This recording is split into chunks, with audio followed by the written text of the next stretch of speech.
It's been over 9 months since I made my original jungle module as the second build in this series, and today we're going to be adding onto it in a big way with the addition of a jungle temple. This is one I've wanted to do for a while. Of course, there's the opportunity for new mobs, some puzzles within the temple itself, and there's also going to be some surprises that not even I expected when starting this video.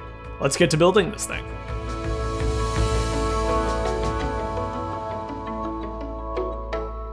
For this build, I'm going to start out with a 16 by 48 stud base that's 8 by 24 blocks in the game, and this is going to go directly behind the Lush Cave modules and the existing jungle modules. The reason for this is I need to be able to line these up because this is going to be a very terrain-heavy build. It's going to serve as something of a backdrop to the entire display. I'm going to remove these bamboo stalks temporarily so you can actually see what's going on here. Having the modules to line up with is going to be super helpful, and even though I can reference my in-game screenshots like I talked about last episode, this is just easier to make sure everything is lining up where it needs to go. The first step here is going to be making a cliff. I'm actually going to put the jungle temple on top so that it can be seen across the display. On this side is where the plains village is, so we want to blend the jungle biome into the regular plains grass color too. For the plains biome, I'm using regular green, and for the jungle, I'm using bright green. Now, the cliff itself is going to be pretty simple construction, just a ton of dark bluish gray bricks. You'll see here too that I'm smoothing out the undersides by making use of the inverted 2x2 tile. A wonderful, wonderful brick, one of my favorite, more recent additions to the LEGO portfolio. Last episode, I talked a lot about the importance of planning. And this is the point at which I had a rather crazy idea, an idea I didn't plan for. Eventually, my Lush Cave is going to be buried completely. It's kind of unavoidable with the way this layout is going. And so I thought this might be a good opportunity to expand it backwards, because I don't plan on putting any modules behind these. I know I have the Technic pinholes, but I really think this is going to be the back of the module for at least a considerable amount of time. So why not expand the Lush Caves all the way back here so you can see all the way through into those modules I spent a long time making earlier in this series. Now, because I didn't plan for this ahead of time, there's a few things I need to be mindful of. Off to the left here in this empty space, that is where the interior and underground portion of the jungle temple is going to go. So I don't want to make the cave go all the way over there, or I'm not going to have enough room to put in the cool features I want for the jungle temple itself, the star of this show. The great news here is that I can make use of more of those dark blue transparent tiles that I spent way too much money on.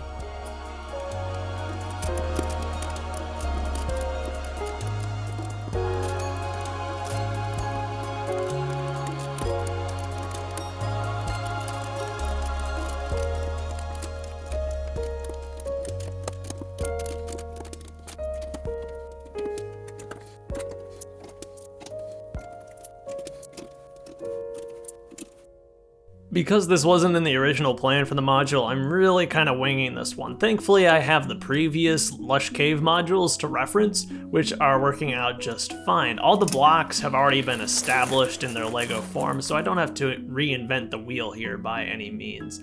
I'm taking into account a few things I learned when I originally made the Lush Caves in episode 4. For instance, I'm going to leave enough room for the glow squid this time, and I'm also going to leave a hole for some lighting, because one of the biggest issues I had with the original Lush Cave modules is that it's pretty dark and hard to see into.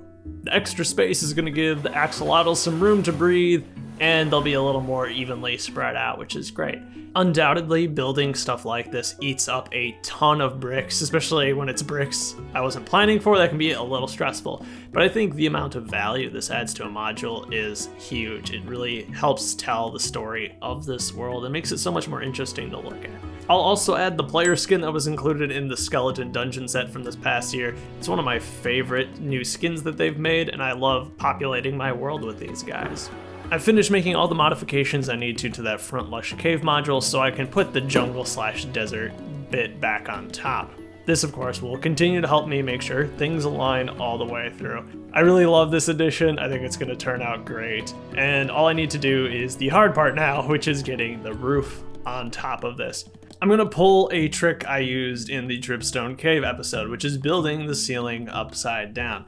This makes, of course, the entire top smoothed off just like the bottom because I can use regular 2x2 tiles, and I can easily hang vines attached to 2x2 jumpers, and it all looks perfectly smooth, no ugly gaps.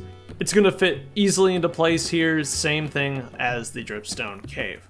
Now things are going to get really crazy. If I'm being completely honest, I am not much of a Technic guy, but I'm pretty proud of what I was able to pull off here. This is the jungle puzzle, the passcode lock, remade in Lego.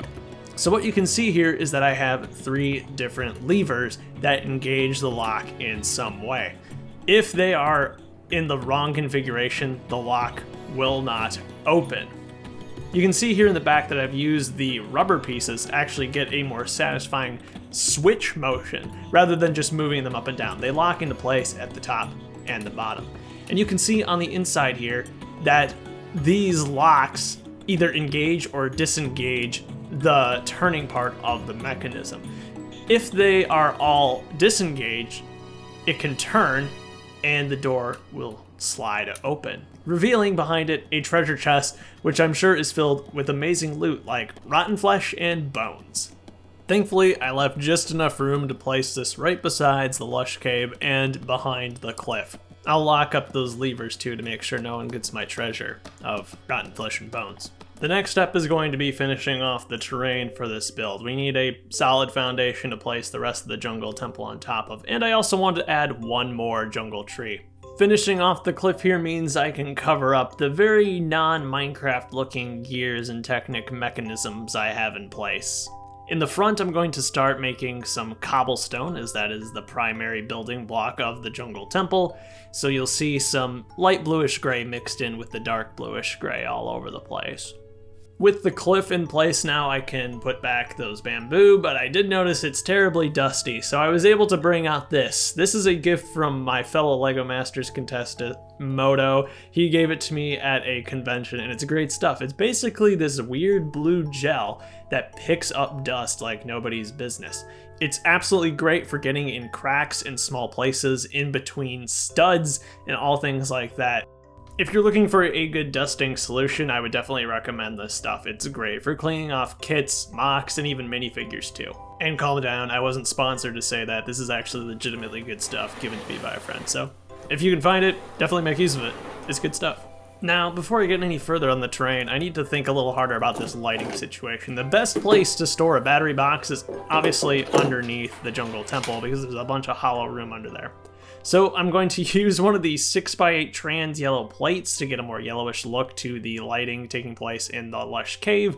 It's a little weird to be using this pretty rare, pretty valuable vintage piece for a seemingly mundane and invisible purpose, but what's the purpose of a piece if you don't put it to good use? So I'm glad it found a home here. You'll notice too that attached to this LED strip are some additional LED strips, so I think I can make use of this light elsewhere in the model, hopefully lighting up the jungle temple a bit too. Next, I'm going to start on the foundation of the tall jungle tree. This is something I did in that original episode 2 module too.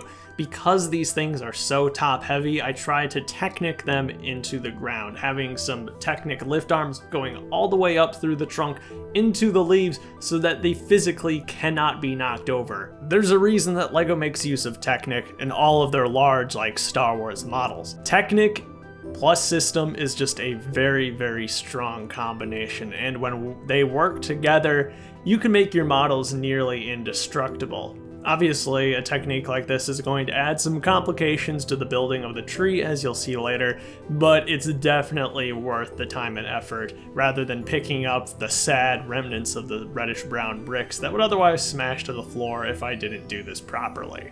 I'll brick and plate down the Technic too, so if this tree comes down, it has to take the rest of the module with it in order to make that happen.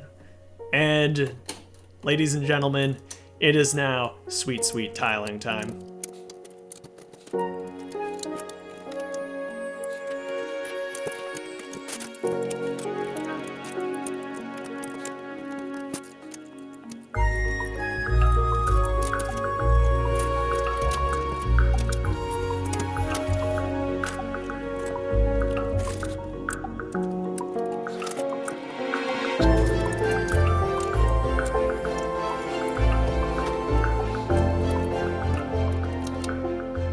And once I get this tall grass down, that will be the terrain mostly finished. I'll just need a little bit on top of the jungle temple, but we'll kind of play that by ear when we get to that point. The next step is going to be finishing off that jungle tree, and I think if I play this right, this will take the crown as the new tallest module, just topping out both the warped forest and the ice spikes by a few blocks probably. All the way up the trunk I'm using snot bricks for vines and incorporating Technic to lock into that Technic base. In addition to vines on the side of the tree, I'll also have lots of vines hanging off the upper leaves, so it fills in some of the empty space around the tree very nicely.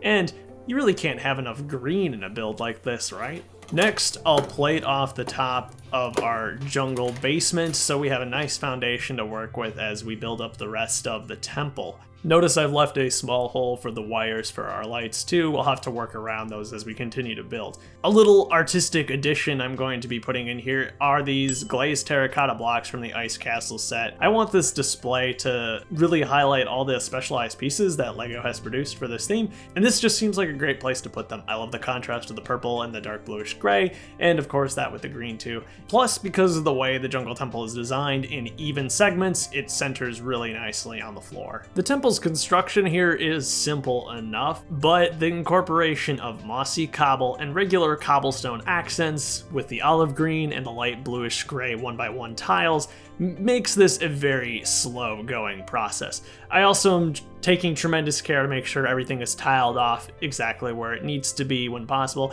and leaving room on the sides and the proper connection points for plenty of vines, because they tend to get everywhere within the jungle biome.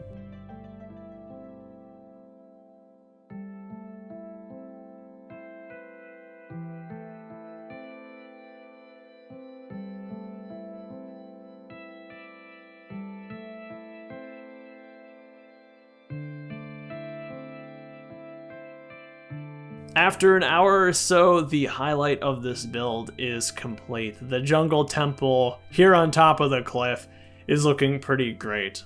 I think it's appropriately camouflaged within its surroundings, but still stands tall and is instantly recognizable up here on its cliff. The tall trees frame it nicely, and the colors here are fantastic. I've made use of so many greens. We have lime green, yellowish green, bright green, regular green, and olive green on the temple. I'm going to move some things around, starting with the ocelot I'm going to put on the roof to make room for another panda down below. Our first panda was a little lonely. I'll also place another player here. This is the ninja from the Training Grounds set released this year. And of course, it's about time we add some chickens into the display. I'm surprised they haven't shown up yet already. I've got all sorts of chickens, so I'll go ahead and add 3 right here. They seem to spawn pretty frequently within jungles. I'm actually going to add yet another player inside the jungle temple. This is one of the characters from the skin packs. They are holding a wooden sword and the held cake item from the panda nursery. Also got a baby zombie. That's the one from the zombie cave with the printing on it, of course. And let's stock up that chest for inside. Bones, of course. And I'll put in 2 gold ingots, something that's almost usable. And we'll put it into this dark black abyss. If only that lit up or something. But for now, I guess I'll just close the door. Note too that I put one of those signs here so you know the correct direction to turn it to open it. That's right, there were a few extra LEDs on that strip. Let's see what they light up. So I'm going to connect it to one of these portable battery boxes, which are super handy for builds like this. It's just like a portable phone charger or something. So you can see our lush cave lights up and the upper section. And we also light up the chest. I love the effect of the light spilling out as you open the door, revealing the glorious loot inside. The lights are plenty bright too. These LEDs work great. The one in the lush cave is a little dimmer because it's mellowed out by that yellow 6x8 plate. I'm really happy with this build. This is one of my favorites in the display. It really rounds out the jungle section very nicely. For the first time, I feel like we have a very complete representation of a biome in this display, and I'm glad it's the jungle. It's one of the first things I did. We'll find this place as home. It's going to sit, of course, right beside the other Lush Cave module and the village, and we'll expand backwards from there. And yeah, Wow, things have changed a lot since that original jungle module way back earlier this year, but I'm really happy with the progress that has been made on this world, and I'm very excited to continue to expand things. I've got a lot of big plans for 2023, and expansion is definitely one of those. Because of the success of the transition module for the last episode, I'm hoping to do more things like that and spread all of the modules out just a little bit further, get some breathing room in between. And in that spirit, the next episode is going to be a Mesa Badlands expansion. Of course, that has been one of my all-time favorite biomes too, and I think it's a great place to start these ambitious plans I have for the future of this series. As always, thank you for watching. Have yourself a fantastic life, and I will see you next time.